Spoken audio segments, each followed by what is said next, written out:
Hello, and welcome back to yet another retro channel.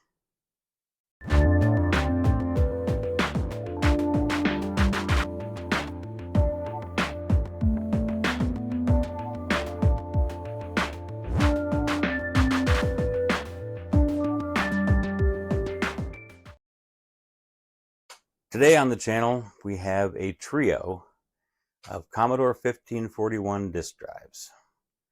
Technically, we have two 1541s and a 1541C. This bottom one will be the oldest unit. It has the Alps mechanism with the latching door. This one, this Neutronics has the turn knob. Will be the middle. And this one will be the newest drive, and it also has the Neutronics mechanism. You'll notice the difference in color. The bottom two came out during the Commodore 64 bread bin era and were colored to match the bread bin, whereas the 1541C came out in the Commodore 64C era and was colored to match the lighter beige of the C64C case. These are all in varying states of, well, dirt and disrepair. None of them work 100% properly. I've tested them a little bit. The first one doesn't seem to spin. This one spins but is noisy. And this one, I'm not sure the heads are moving properly. So we're going to be taking a look at each of these drives and seeing if we can get them going, get them cleaned up, and get them in good shape for someone to use. We'll start with the oldest and move on. Now, I do have to say in advance, I have never worked on a 1541 disk drive before. I have seen plenty of videos on the subject from much better repair people than myself, but we're going to see what we can do. So let's move these top two down off the bench.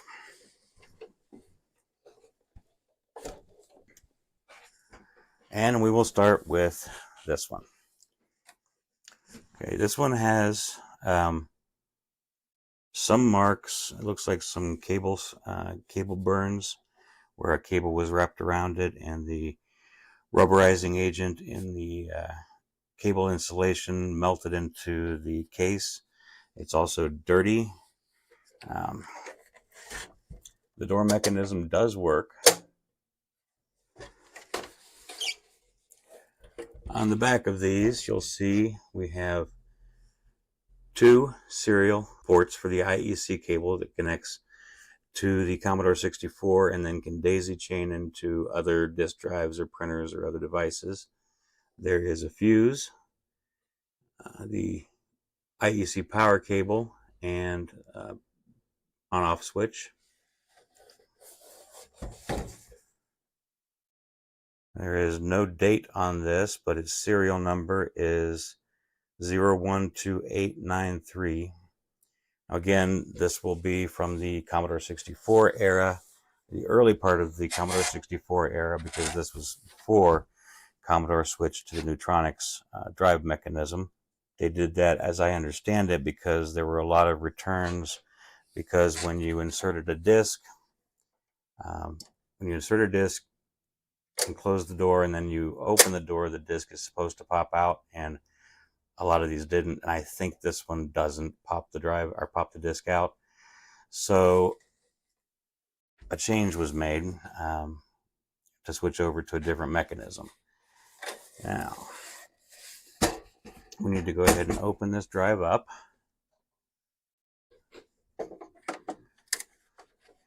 And it's just 4 screws.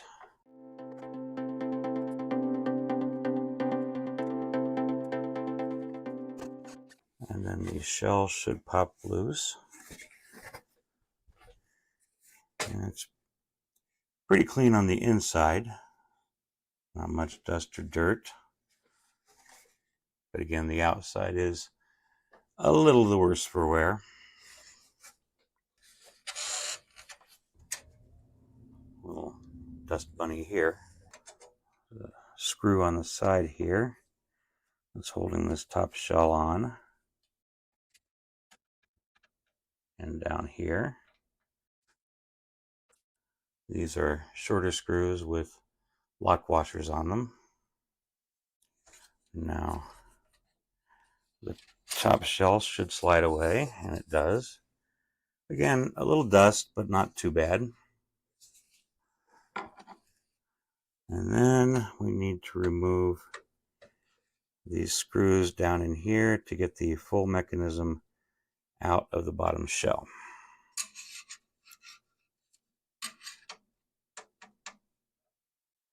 These again are, well, these are narrower screws but long that go in here. I'm commenting about this half because I want to tell you guys what's going on, and half because I will probably need to use this video to look back at to reassemble the drive when I'm done with it.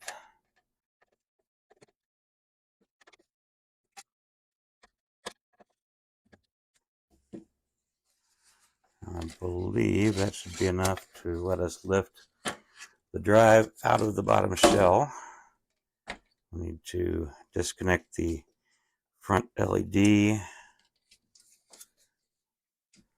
then we can have a look at the bottom case. Again, dusty, a little bit of dirt, but not too bad.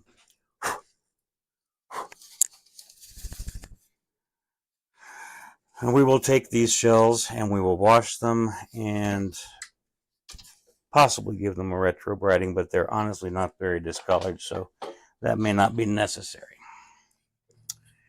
So now we have the inner drive mechanism. Okay, now I am going to take off the main circuit board. For those of you who don't know or haven't been exposed to these, the Commodore 64 was a unique situation with its drives. Well, not completely unique. Apple was similar, but they didn't go to this extent. This board is basically a computer in itself. It has a 6502 microprocessor. It has two 6520, maybe it was VIAs. I don't remember exactly what the terminology was, but interface adapters. It has ROMs. It runs code. And the way the Commodore spoke to the disk drives was over serial. It would actually send commands to the disk drive. The disk drive would execute the commands and send back the data. It's a slow way of doing things, but it did get the job done. So I'm going to remove the main board here. And before I do that, make sure I get these connectors back on correctly, I am going to mark them so that I don't try to put them on backwards. I don't think I could, but it's better to be safe than sorry.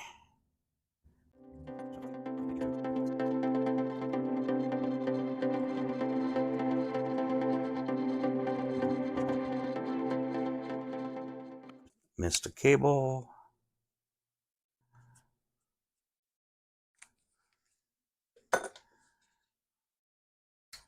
That's probably the heads.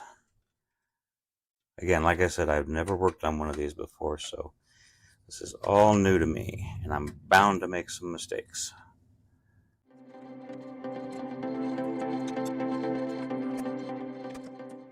These two screws appear to connect the chassis to the heatsink for the voltage regulators. This has its own power supply built in, obviously. We take in AC through the IEC cable, and then there is voltage regulation, voltage conversion and regulation built into them. You have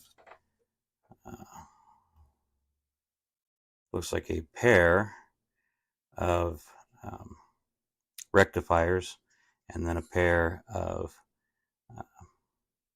voltage regulators with some capacitors to condition these to the power. There's our main board, and we will set that aside for now. And we're going to take a look at the mechanism. Now, the first thing we're going to do is give this thing a clean, and then see if we can't lubricate it and get things moving again.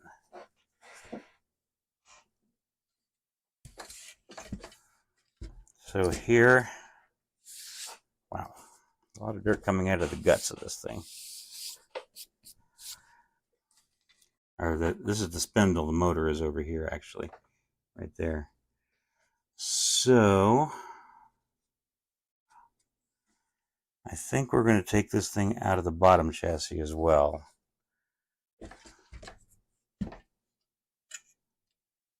So I can get to everything. And to do that, I have screws here and on the other side.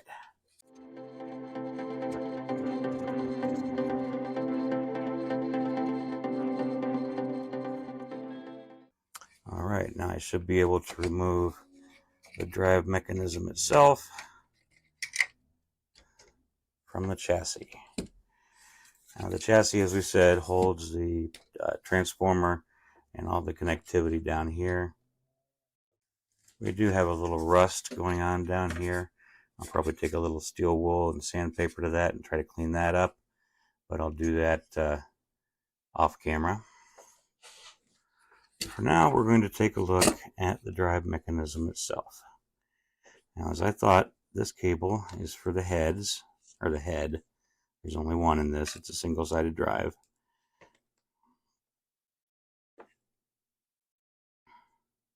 Wow. Yeah, we've got some problems here with the wiring. Looks like maybe a mouse or something got in here and chewed this. So we're probably actually not going to be able to get this drive working again. At least not without rewiring the whole thing. Yeah, something has just eaten away these wires. That's going to take a lot of work to put back together again. They're in really bad shape. Damage here. Damage all along here. It looks like they're intact from this on, but wow.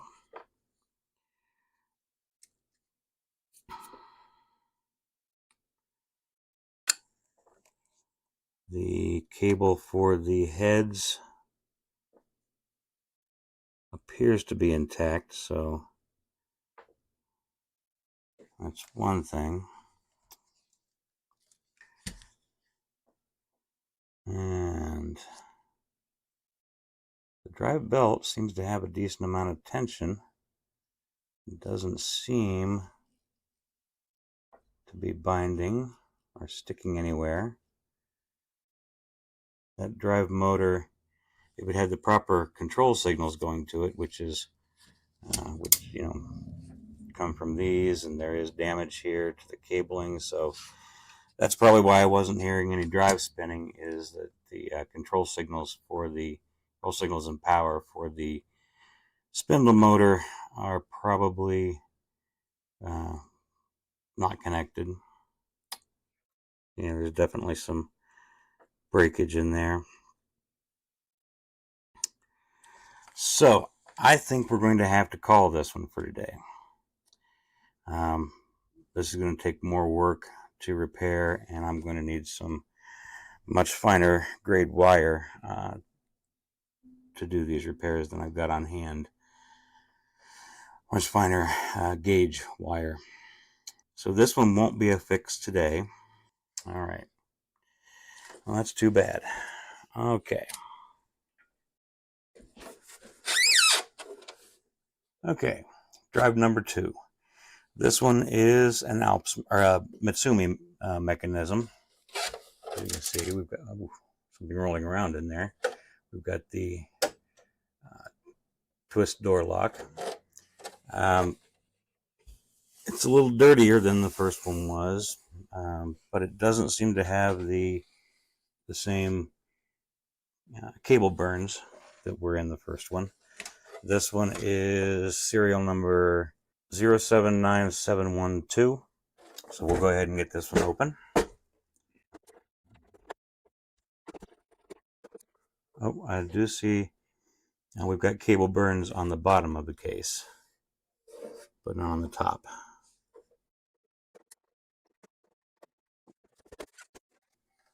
Inside the top of the case, again, looks pretty clean.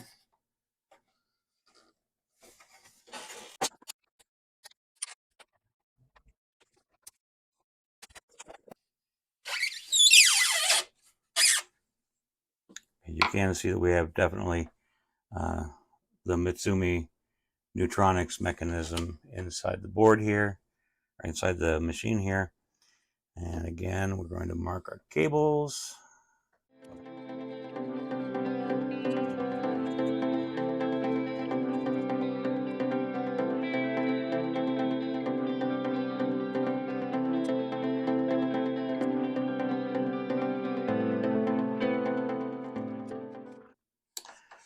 Let's get our chassis out of the bottom case.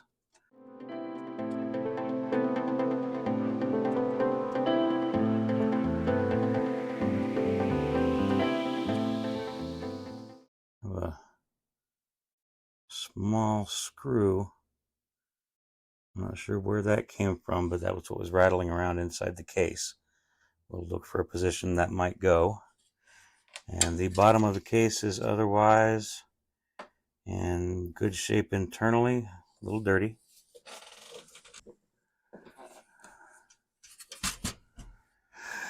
And then pull the drive mechanism out of the chassis.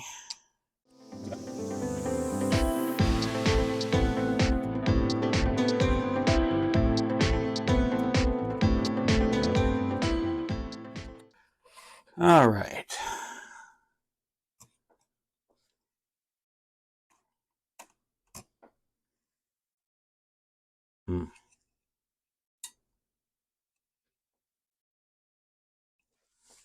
Yeah, motors are pretty stiff on this one. Spindle motor is okay. The drive belt is actually seemingly in pretty good shape, but I think our stepper is kind of seized up. So I think what I'm going to have to do here is lubricate the spindle motor and the clamp, and then see what I can do about lubricating the stepper motor. That seems to be well and truly seized up.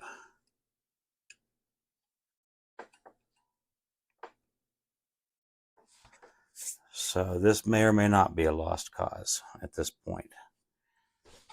I'm going to try getting a little lubrication into the stepper here.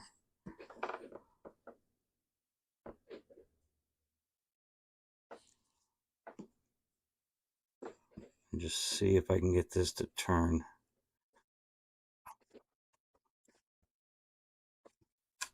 Oh, there we go. Broke it loose.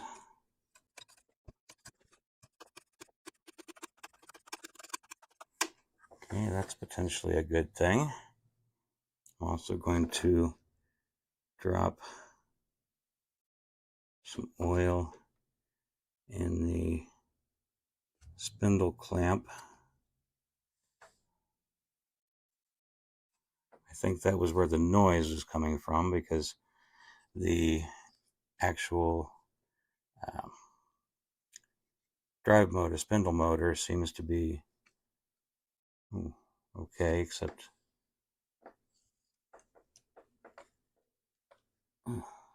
that's where that, okay, now I know where that screw came from. This screw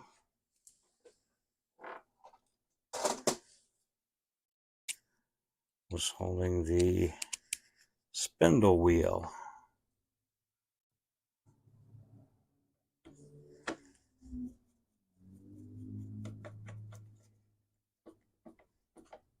And it somehow come out. So that goes in there.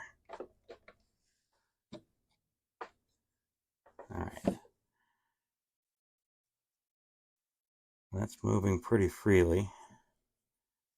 So I don't think we need to do any work with the spindle motor, but the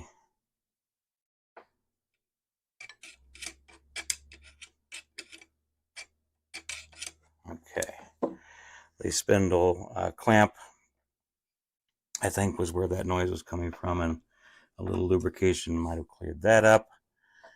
I also need to now clean and lubricate the rails.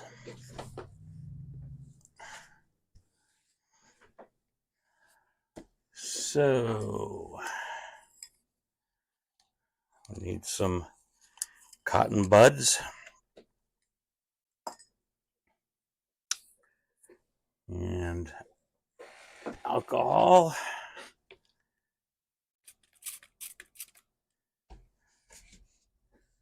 To try to clean the rails, get off any schmutz. You can't get all the way around the rails without pulling them out. I'm not willing to go to that extreme yet. But we can clean the schmutz off of them and relubricate them as much as possible.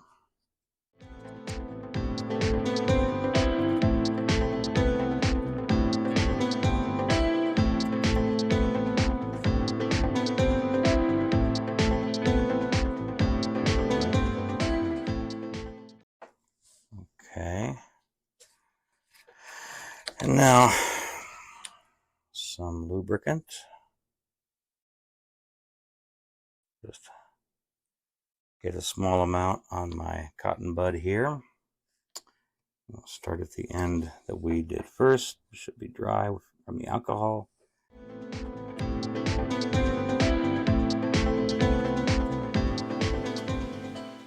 And yes, I know I should be using lithium grease for this. I just don't have any, and I can't seem to find it anywhere. So silicone grease will have to do for at least the time being.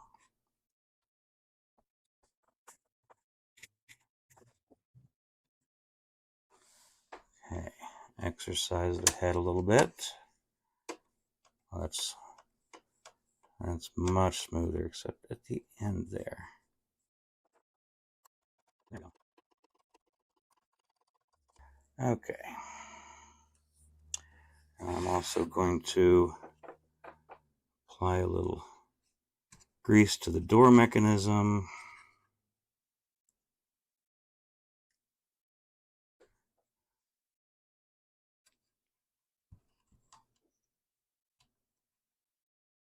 A little bit to where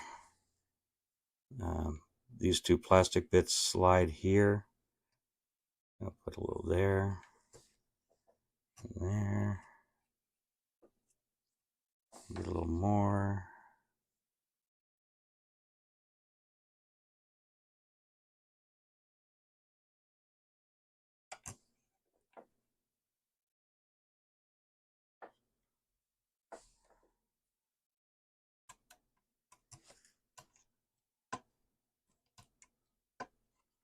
Right here, there's a contact area. You want to make sure it's smooth.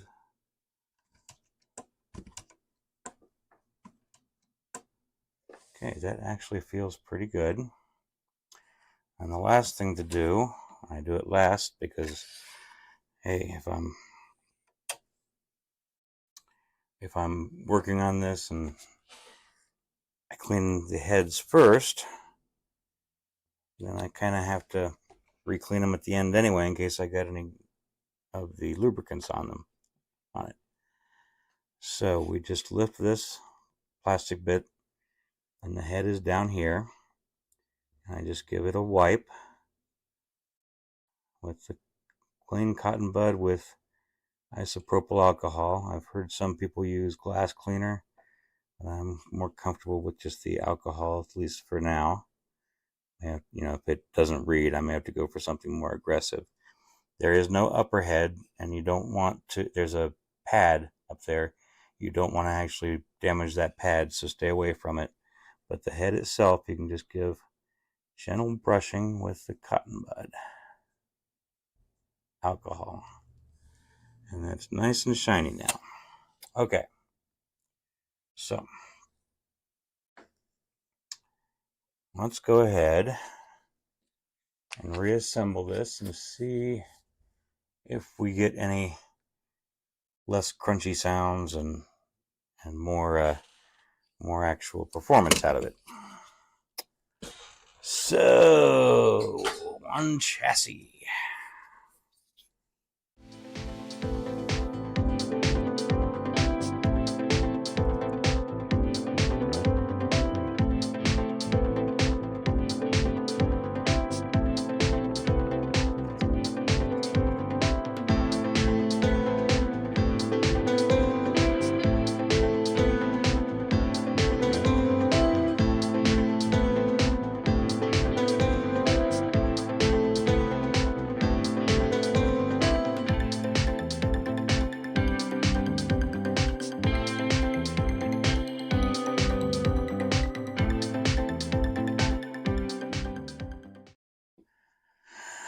All right, I think we're ready to give this at least a preliminary test.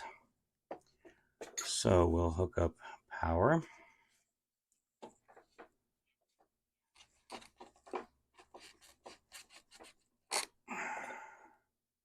And IEC.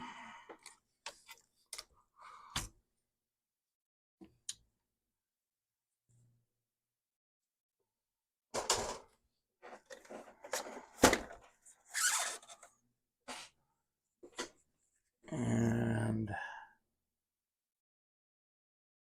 okay, now connected there. We've got power. I'm going to go to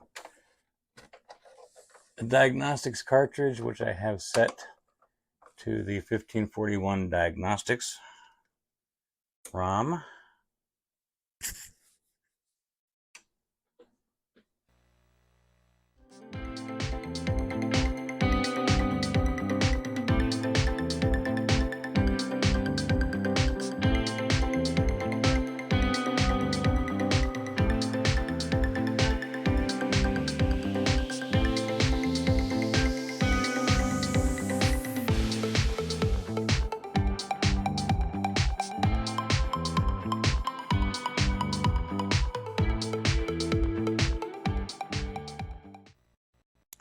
Okay, I think the problem might have been that I was using, I think I might have been using high density discs. I don't think it liked that. When I switched over to different discs, or at least a different batch of discs that I got from, I think it was floppydisc.com, I got a pass. So let's run the performance test again and let you see that.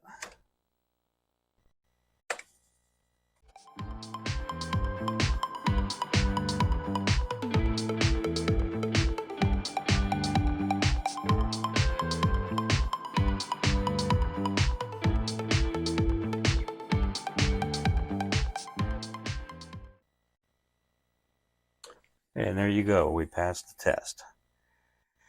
Let's go back and check the alignment now, because if I was using the wrong type of disc, that could explain the alignment problem.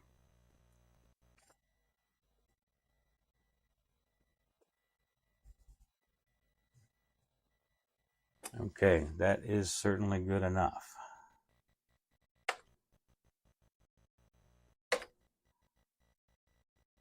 Okay, I think we're going to call that one ready. I will clean up the case before I put it back in, but this machine should be good, or this disk drive should be good to go. So I just want to run one more test on this drive, and that is to run David Murray, the 8-Bit Guy's Attack of the Petsky Robots from floppy disk. So, drive's powered up. Power up the C64.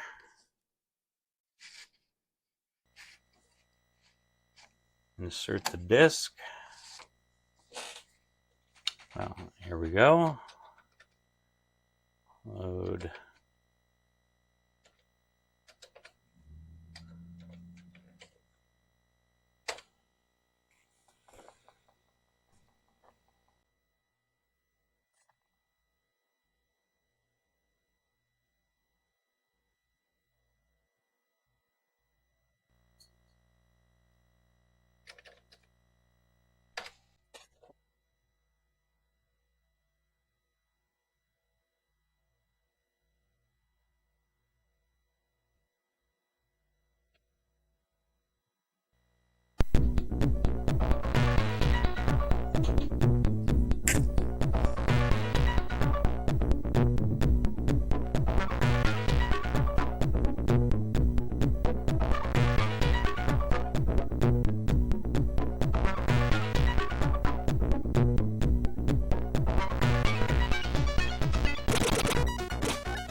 Okay, there you go, successfully loaded from disk.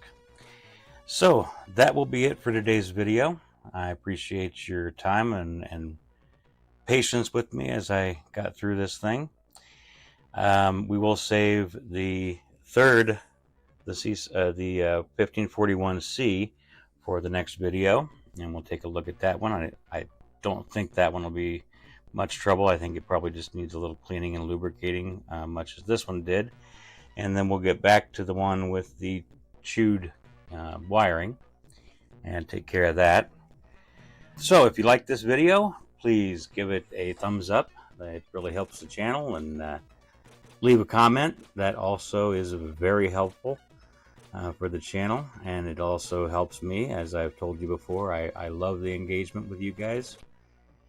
If you haven't already, please subscribe and click the notification bell so you get notified when I release new videos. Share the video to any other users you might think would be interested in it, or any social media. And don't forget to jump over to my friends in our little YouTube Retro Restorers group. Those are Joseph Retro Bits, Retro for You, 8-Bit Retro Refix, and Captain Commodore. There will be links in the description below to their channels. And that will do it for today. So everybody, please be well and stay safe. Have a great week, and we'll see you next time. Bye.